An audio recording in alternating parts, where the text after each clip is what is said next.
Sa mataong lungsod ng Austin, Texas, isang nakakagulat na serye ng mga kaganapan ang naganap na magpakailanmang babago sa buhay ng 3 babae at isang kilalang doktor. Tagsibol ng 2009, nang si Dr. Jack Matthews, isang napakatalino at karismatikong 27 years old, ay lumaya sa isang nakakalasong relasyon na nag-iwan ng malalim na peklat sa kanyang damdamin. Nakipag-iwalay siya sa kanyang nobya ng may mabigat na puso, ngunit determinadong tumuon sa kanyang karera at iwanan ang emosyonal na bagahe. Siya ay may magandang kinabukasan bilang isa sa mga pinaka-promising na batang doktor sa isang prehisteryosong ospital sa Austin, Texas. Si Jack ay may malaking ambisyon. Bata pa lamang pangarap na niyang maging doktor.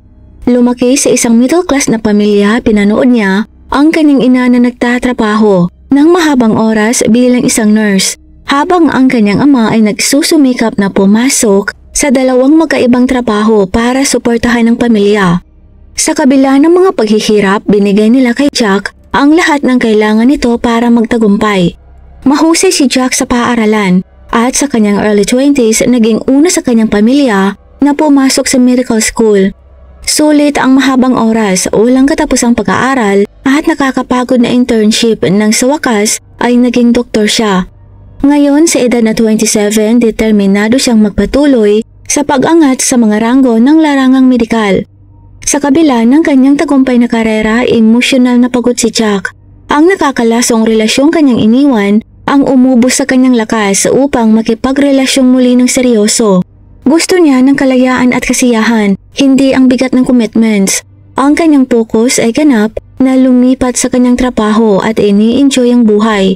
Kaya nang magsimulang magpakita ng interes sa kanya ang kanyang mga babaeng pasyente, tinanggap ni Jack ang atensyon.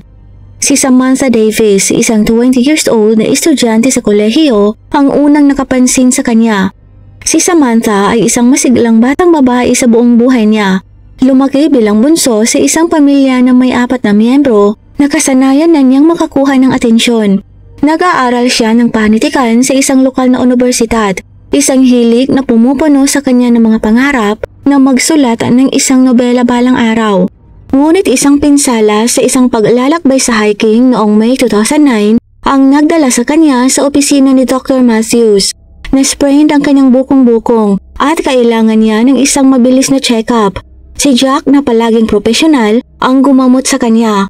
Ang kalmado at nakakapanatag na kilos ng doktor ay nagdulot ng interes sa dalaga. Hindi nagtagal nakahanap si Samantha ng dahilan para manatili ng mas matagal pagkatapos ng kanyang appointment. Nakaramdam si Samantha ng koneksyon kay Jack na hindi niya pa naramdaman sa iba noon. Para sa kanya, si Jack ay isang pagtakas mula sa nakagawiang buhay sa universidad. Mas matanda ito, mas matalino at mas mature kaysa sa mga lalaking kanyang nakasanayan. Hindi rin naghahanap ng anumang seryoso si Samantha. Gusto lang nitong i-enjoy ang kilig na may kasamang excitements. Noong kalagitnaan ng June, ang kanilang relasyon ay mas lalong lumago. Ginugol nila ang oras na magkasama. Tinatamasa ang panandali ang kumpanya ng isa't isa nang hindi nangangailangan ng mga libelo expectations. Habang si Jack ay kasual na nag-i-enjoy sa kanyang oras kasama si Samantha, ang kanyang buhay ay nagbago ng isa pang hindi inaasahang pagbabago nang makilala niya si Rachel Evans, isang 30 years old na single mother. Naging mabilis ang takbo ng buhay ni Rachel. Sa edad na 18 anyos, minahal niya ang kanyang nobyo sa high school. Naniniwala silang bubuo ng isang buhay na magkasama. Nagpakasal sila ng bata pa at hindi nagtagal ay nagkaroon ng isang anak na lalaki. Ngunit ang mga bagay-bagay ay hindi natuloy ayon sa plano. Ang kanyang asawa na isang kaakit-akit na lalaki noong una silang magkita ay mabilis na naging malayo. Mas nakatutok ito sa trabaho kaysa sa kanila na kanyang pamilya. Sa oras na ang kanilang anak ay tumuntong ng 5 taong gulang, ang pagsasama ng dalawa ay ganap nang nasira. Naiwan si Rachel na mag-isang nagpapalaki sa kanyang anak. Pinagsasabay ang trabaho bilang isang real estate agent at pagiging isang ina. Habang siya ay may mga kaibigan, wala ni isa sa kanila ang tunay na nakakaunawa sa bigat ng kanyang dinadala bilang isang solong ina. Bawat desisyon niya ay para sa kanyang anak. Noong 2009, 8 taong gulang na ang kanyang anak At kahit na nakagawa na si Rachel ng buhay para sa kanila, nakakaramdam pa rin siya ng kawalan na sinusubukan niyang baliwalain. Nang makilala niya si Jack noong tag-araw ng 2009, hindi ito nasa ilalim ng romantikong mga pangyayari. Dinala niya ang kanyang anak para sa regular check-up at si Jack ang kanyang doktor. Nakaka-stress ang araw na yon para sa kanya at nang makipag-usap sa kanya si Jack nang may gayong empatya, nagtatanong tungkol sa kanyang buhay at sa kanyang anak, nadama ni Rachel ang makita sa unang pagkakataon sa mahabang panahon. Hindi tulad ni Samantha na walang pakialam at bata, hinahangad ni Rachel ang stability.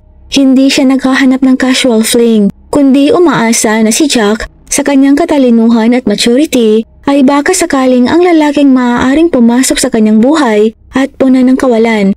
Nagsimula silang magkita ng mas madalas sa paghahanap ni Rachel ng mga dahilan para pumunta sa ospital. Sa huling bahagi ng August 2009, nahulog na ng husto si Rachel kay Jack. Nakikita niya ito bilang isang uri ng lalaking kayang mag-alaga sa kanya at sa kanyang anak, yung tipo ng lalaking makakasama niya habang buhay. Ngunit si Jack na nagpapagaling pa rin mula sa kanyang sariling emosyonal na mga sukat ay hindi handa para sa ganoong uri ng commitments. Ipinagpatuloy niya ang pagsasabay ng kasual na relasyon nila ni Samantha at sa lumalalim na relasyon nila ni Rachel. Hindi alam ang emosyonal na kaguluhang malapit ng sumunod. Noong tagsibol ng 2010 ang buhay ni Jack na minsan ay tila kapanapanabik at malaya ay nagbago ng hindi inaasahan. Panahon yon nang makilala niya si Natalie Williams, isang babaeng walang kamalay-malay, nakakaladkad sa kanya sa isang pagkahumaling at pagkawasak. Si Natalie sa edad na 25 years old ay ikinasal kamakailan kay Tom Williams, isang matagumpay na negosyante. Sa labas mukhang perpekto ang kanilang pagsasama. Si Natalie isang maganda at poised na babae mula sa isang maimpluwensyang pamilya. At si Tom isang kilalang-kilala at iginagalang na figura sa mundo ng negosyo. Gayunpaman sa likod nito ang kanilang kasal ay pilit. Si Tom, malayo at emotionally unavailable, ay gumugol ng mas maraming oras sa mga negosyo kaysa sa kanyang asawa. Si Natalie na nararamdamang lalong nag-iisa ay humanap ng kaaaliwan sa ibang lugar. Noong unang pumasok si Natalie sa opisina ni Jack para sa isang regular check-up noong April 2010, agad na nag-spark ang chemistry sa pagitan nilang dalawa. May kakaiba kay Jack na umakay kay Natalie. Bata, may kumpiyansa at binigyan siya ng doktor ng atensyong hinahanap niya na kulang sa bahay nila. Si Jack na nasa kasual na yugto pa lamang ay walang nakikitang masama sa pagkikipag-fling kay Natalie. Hindi niya rin alam na kasal pala ito. Nagsimula silang magpalipas ng oras ng magkasama. Ang nagsimula bilang isang inosenteng appointments ay nauwi sa sexual na relasyon. Si Rachel Evans sa kabilang banda ay hindi maayos na humawak ng mga bagay. Noong tag-araw ng 2010, nagkaroon na siya ng malakas na emotional attachment kay Jack. Para sa kanya, hindi lang basta fling ang relasyon nilang dalawa. Iniisip niyang maaaring si Jack na ang lalaking magbibigay sa kanya ng buhay na matagal na niyang inaasam. Isang matatag na tahanan para sa kanya at sa kanyang anak. Pero nang makita ni Rachel na kasama ni Jack si Natalie, gumuho ang kanyang mundo. Hindi tulad ni Samantha na nananatiling walang pakialam sa iba pang mga relasyon ni Jack. Nadama ni Rachel ang isang malalim na pakiramdam ng pagkakanulo. Hindi niya maintindihan kung bakit magkaka-interes pa si Jack sa iba, gayong naroon naman siya. Noong July 2010, kinumpronta ni Rachel si Jack. Sinabi niya rito na alam niya ang tungkol kay Natalie. Walang pakialam si Rachel na mailantad ang kanyang selos o ang kanyang emosyon. Ngunit si Jack na iniisip pa rin na ang mga bagay sa pagitan nila ni Natalie ay hindi naman seryoso, ay hindi binigyang pansin ang mga alalahanin ni Rachel. Sinabi niya rito na walang seryoso sa pagitan nila ni Natalie dahil may asawa na ito at na walang dapat ipag-alala si Rachel. Ngunit pakiramdam ni Rachel ay nagsisinungaling si Jack sa kanya. Sa tuwing binabaliwala ni Jack ang kanyang damdamin, mas lalong lumalakas ang pakiramdam niyang pinagtataksilan siya nito. Sa pagtatapos ng 2010, mas lumalim ang relasyon ni Jack kay Natalie kaysa sa kanyang pinlano. Ang kilig sa pakikiapid niya rito ang nagpapa-excite sa kanya at ang alindog ni Natalie ang naging dahilan upang makaligtaan niya ang mga posibleng mga kahihinatnan. Si Natalie sa kabila ng katotohanang may asawa na ay walang balak na wakasan ang sexual na relasyon kay Jack. Samantala si Tom na hindi napapansin ang pangyayari ay nagpatuloy sa kanyang buhay. Masyadong nahulog sa kanyang trabaho upang mapansin ang mga bitak na nabubuo sa kanyang relasyon. Pagsapit ng August 2011, ang pagkadismaya ni Rachel ay umabot na sa sukdulan. Ginugol niya ang higit sa 1 taon. Pinapanood si Jack na palayo ng palayo sa kanya. Sa isang charity event sa ospital noong unang bahagi ng August, naging madilim ang mga pangyayari. Nakita ni Rachel sina Jack at Natalie na magkasamang nagtatawanan. Mukhang may sariling mundo ang dalawa na sila lang ang magkasama. Ang sandaling yon ang nagpatibay sa mga takot ni Rachel at alam niyang kailangan niyang gumawa ng isang bagay tungkol dito. Dahil sa selos, sinimula ni Rachel na imbestigahan ang buhay ni Natalie. Natuklasan niya na si Natalie ay hindi basta-bastang babae. Siya ay kasal kay Tom Williams, isang lalaking may malalim na koneksyon sa mundo ng negosyo at sa lokal na komunidad. Ang kasal ni Natalie ay hindi lamang isang maliit na detalye. Ito ay isang lihim na maaaring sumira, hindi lamang kay Jack, kundi pati na rin sa buong buhay ni Natalie. May kapangyarihan na ngayon si Rachel na ilantad ang pangyayari at sinadya niya itong gamitin. Noong huling bahagi ng August, nagpadala si Rachel ng anonymous email kay Tom. Ang mensahe ay maikli ngunit direkta. Ibinunyag ang lahat tungkol sa patuloy na pakikipagrelasyon ni Natalie kay Jack. Ang mga salita ay tumama kay Tom na parang isang martilyo. Naghihinala na siya na may mali sa kanilang pagsasama ni Natalie, ngunit hindi niya akalain ang lawak ng pagtataksil nito sa kanya. Si Tom ay nahulog sa depresyon. Ang kanyang isip ay natupok ng mga pag-iisip ng paghihiganti. Ang kanyang buhay na dati ay maayos ay parang gumuho sa kanyang paligid. Umalis siya sa kanyang trabaho, iniwasan ang kanyang mga kaibigan at gumugol ng mga oras ng mag-isa. Nilamon ng pag-iisip na sinira ni Jack ang kanyang kasal. Habang si Tom ay nahuhulog sa isang madilim na emosyonal na estado, ang lihim naman ni Natalie ay nagsimulang malantad. Kinumpronta siya ni Tom tungkol sa kanyang pakikiapit sa doktor at kahit na sinubukan ni Natalie na itanggi ito noong una, ang bigat ng pagkakasala ay nanaig sa kanya. Gumuho ang kanilang relasyon sa ilalim ng presyon ng katotohanan. March 6, 2012, bumagsak ang lahat. Si Dr. Jack Matthews ay natagpuang wala ng buhay sa loob ng kanyang tahanan. Nakakakilabot ang eksena. Siya ay brutal na sinaksak ng maraming beses. Nakahandusay ang kanyang katawan na naliligo sa sarili niyang dugo sa sala. Ang pinangyarihan ng krimen ay nagpakita ng mga palatandaan ng isang pakikibaka.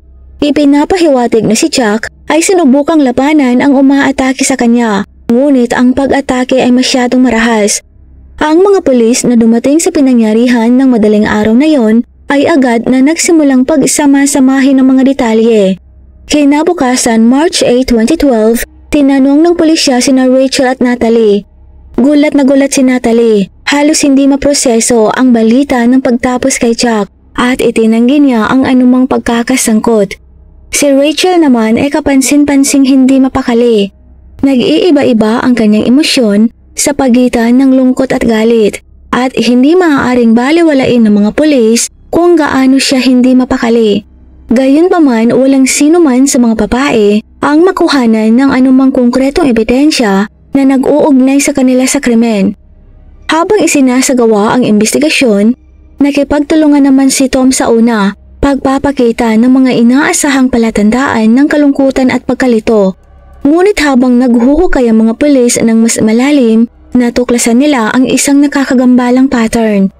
Sa mga linggo bago ang pagpatay kay Jack, nakatanggap ito ng mga nagbabantang tawag sa telepono at mensahe. Agresibo ang tono ng mga ito, babala sa kanya na lumayo sa ilang mga tao. Ang mga tawag ay na-trace pabalik kay Tom na siyang naglagay sa kanya bilang pangunahing pinaghihinalaan. Ang pagtuklas ng mga mensaheng ito ay nagpinta ng isang malinaw na larawan ng kalagayan ng pag-iisip ni Tom. Siya ay nahulog sa depresyon. Nilamon ng ideya na sinira ni Jack ang kanyang buhay. Ang kanyang pagkahumaling sa paghihiganti ay lumago sa paglipas ng panahon hanggang sa dinala siya nito sa pintuan ni Jack noong gabi ng March 6 kung saan ginawa niya ang pinakahuling pagkilos ng karahasan. Noong March 20, 2012, ang pagsisiyasat ay umabot sa sukdulan nito pagkatapos ng mga linggo ng pangangalap ng ebidensya at paghabol sa bawat lead. Sa wakas ay nakuha ng mga pulis ang kailangan nila para aristuhin si Tom Williams. Pinaghihinalaan nila ang kanyang pagkakasangkot mula sa sandaling natuklasan nila ang mga nagbabantang mensahe at late night calls na nakadirekta kay Jack hanggang sa natagpuan nila ang mga fingerprints ni Tom sa sandata ng pagpatay, isang kutsilyo sa kusina na nagkumpirma sa kanilang mga hinala.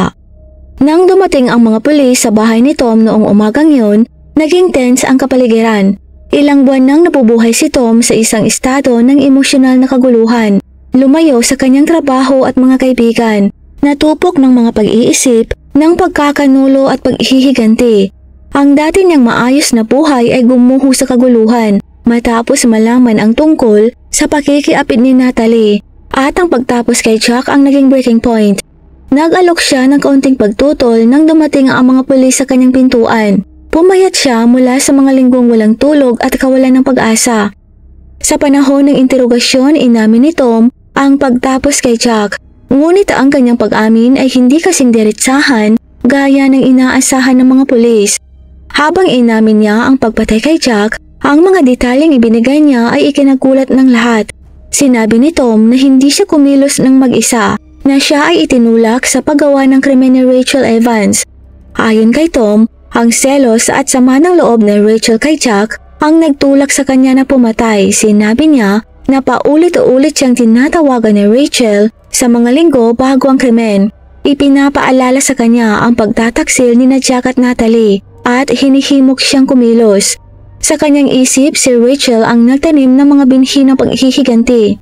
Patuloy na pinapakain ang kanyang galit, hanggang sa maramdaman niyang wala na siyang magagawa kundi ang pagbayarin si Jack sa ginawa nito sa kanya. Inilarawan ni Tom kung paano ang bawat tawag mula kay Rachel ay nagpatindi ng kanyang pagkamuhi kay Jack. Ipininta ni Rachel si Jack bilang kontrabida, ang lalaking sumira sa buhay nilang dalawa. Si Tom na nadurog na mula sa mga pagkasira ng kanilang pagsasama ni Natalie ay nagsimulang maniwala na tama si Rachel. Nilamon siya ng kanyang galit at selos na nagtulak sa kanya sa sukdulan, at noong March 6, 2012, ang galit na yon ay sumabog sa karahasan. Pumunta siya sa bahay ni Jack, dala ang pinaghalong sakit at galit, at sa hindi mapigilang emosyon, sinaksak niya ito ng maraming beses. Gayunpaman, ang pag-amin ni Tom ay hindi sapat upang isangkot si Rachel. Sa kabila ng kanyang mga pag-aangkin na ito ang nag-orkestra ng krimen, walang matibay na ebidensya na direktang nag-uugnay kay Rachel dito. Hinanap ng pulisya ang mga talaan ng telepono ni Rachel at tinanong siya ng husto. Ngunit wala silang nakita. Natiyak na magpapatunay na hinikayat na si Tom na tapusin si Jack. Itinanggi ni Rachel ang lahat. Iginiit na habang siya ay nalulungkot at nagagalit tungkol sa pagtataksil ni Jack sa kanya, hindi niya kailanman hinimok si Tom na gumawa ng ganoong bagay. Sa oras na ang pag-amin ni Tom ay nakumpleto, ang pulisya ay naiwan ng may gusot ng mga akusasyon at kalahating katotohanan. Bagamat mayroon na silang sapat para kasuhan si Tom sa pagtapos sa doktor, nananatiling hindi tiyak ang pagkakasangkot ni Rachel. Umabot sa kritikal na punto ang investigasyon, ngunit ang mga sagot ay maila pa rin. Noong July 2013, napunta sa paglilitis ang kaso ni Tom. Ang silid ng hukuman ay puno ng media at lokal na komunidad. Ang pagtapos kay Dr. Jack Matthews ang gumulat sa lungsod, at ang pagkahayag na ang kanyang pagkamatay ay resulta ng isang pinagsunod-sunod na relasyon na kinasasangkutan ng tatlong magkakaibang babae ang mas lalong nagpatindi sa kaso. Nais malaman ng lahat kung paano magsisimula ang pagdinig, sino ang mananagot at kung si Rachel Evans na ang pangalan ay kinaladkad sa putik ay haharap ba sa sarili niyang mga kaso. Ang pag-uusig na pinamumunuan ng isang batikang apokado ay nagpinta kay Tom bilang isang lalaking nabaliw sa pamamagitan ng pagkakanulo ng kanyang asawa. Iniharap nila si Tom bilang isang dating matagumpay na negosyante na ang mundo ay nawasak ng pagtataksil na ginawa sa kanya. Mabigat ang mga ebidensya. Ang mga fingerprints ni Tom sa sandata ng pagpatay ang mga nagbabantang mensahe kay Jack at ang sarili niyang pag-amin ay nag-iwan ng maliit na puwang para sa pagdududa. Simple lang ang argumento ng prosekusyon. Si Tom ay kumilos dahil sa paninibugho at galit. Hindi nakayanan ang pagkasira ng pagsasama nila ng kanyang asawa. Gayunpaman, ibang diskarte ang ginawa ng defense team ni Tom. Itinulak nila ang salaysay na si Rachel ang nagmanipula kay Tom sa paggawa ng krimen. Nakipagtalo sila na si Rachel na nilamon ng kanyang sariling paninibugho sa relasyon ni Jack kay Natalie ay ginamit si Tom bilang isang kasangkapan upang siya ay makapaghiganti. Itinampok nila ang marupok na estado ng pag-iisip ni Tom. Sinasabing siya ay naging mahina at madaling na-impluwensyahan ng paninibugho ni Rachel. Ang depensa ay nagpinta kay Rachel bilang isang babaeng nanunuya, isang taong hindi kayang makitang may kasamang iba si Jack at nakahanap ng paraan para maalis si Jack nang hindi nadudumihan ang sarili niyang mga kamay. Sa buong pagdinig, ang buhay ni Rachel ay inilagay sa ilalim ng matinding pagsisiyasat. Bawat detalye ng relasyon nila ni Jack ay hinihiwa. Ang kanyang emosyon at kilos lahat ay tinatanong. Bagamat patuloy niyang itinatanggi ang anumang pagkakasangkot sa krimen, ang mga akusasyon ay nagdulot ng pagkasira ng kanyang reputasyon. Inilarawan siya ng media bilang the other woman, isang nagmamanipulang puwersa sa likod ng mga eksena na nag-orkestra sa buong trahedya. Kahit na walang konkretong ebidensya laban sa kanya, ang mga bulong-bulungan ng kanyang pagkakasala ay nagtagal sa kamalayan ng publiko. Ang emosyonal na epekto ng paglilitis ay napakalaki. Si Tom na dating isang ikinagalang na negosyante ay nakaupo sa silid ng hukuman na mukhang talunan. Ang kanyang buhay ay nasira. Naroon din si Natalie na ang pagkikiapit sa doktor ang nagpakilos sa buong hanay ng mga kaganapan. Kahit na ang relasyon nila ni Tom ay matagal nang natapos, siya man ay nakikipagbuno pa rin sa pagkakasala ng kanyang pagtataksil sa kanyang asawa at kung ano ang naitulot ng kanyang mga aksyon. Si Rachel, ang babaeng nasa gitna ng argumento ng depensa, ay nagpupumilit na panatilihin ang kanyang pagiging kalmado habang ang kanyang pangalan ay kinakalatkat sa putik. Noong September 23, 2013, pagkatapos ng mga linggo ng testimonya at cross-examinations, naabot ng hurado ang hatol.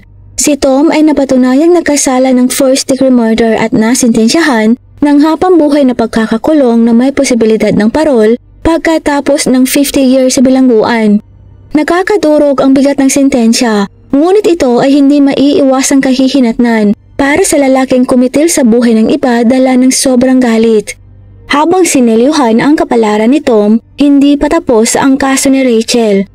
Kahit na hindi siya nahatulan ng pagtapos ng tao, nahaharap naman siya sa isang hiwalay na paglilitis para sa mga kaso ng pag-uudyok. Inakusahan na nagtulak kay Tom na gawin ng krimen. Ang paglilitis na sumunod ay mahaba at nakakapanghina sa patuloy na pinapanatili ni Rachel ang kanyang pagiging inosente. Iginiit niya na habang siya ay nagalit at nasaktan sa pagtataksil ni Jack, hindi niya nais na mawala ito. Gayunpaman, ang pinsala sa buhay ni Rachel ay nagawa na. Sa mga akusasyon pa lamang ay sinira na ang kanyang reputasyon. Iniwan siyang tinalikuran ng mga kaibigan at pamilya. Kahit na siya ay lumakad ng malaya, ang kanyang buhay ay hindi na babalik sa dati. Si Rachel na dating umaasang single mom na naghahanap ng pag-ibig, ngayon ay nahaharap sa mga taon sa likod ng mga rehas para sa kanyang papel sa trahedya. Siya ay sinintensyahan ng 15 years sa bilangguan na may posibilidad ng parol pagkatapos ng 10 taon sa likod ng mga rehas. Ito lang po para sa araw na ito. Salamat po sa panonood. Magkita-kita po tayong muli sa susunod na video. Paalam!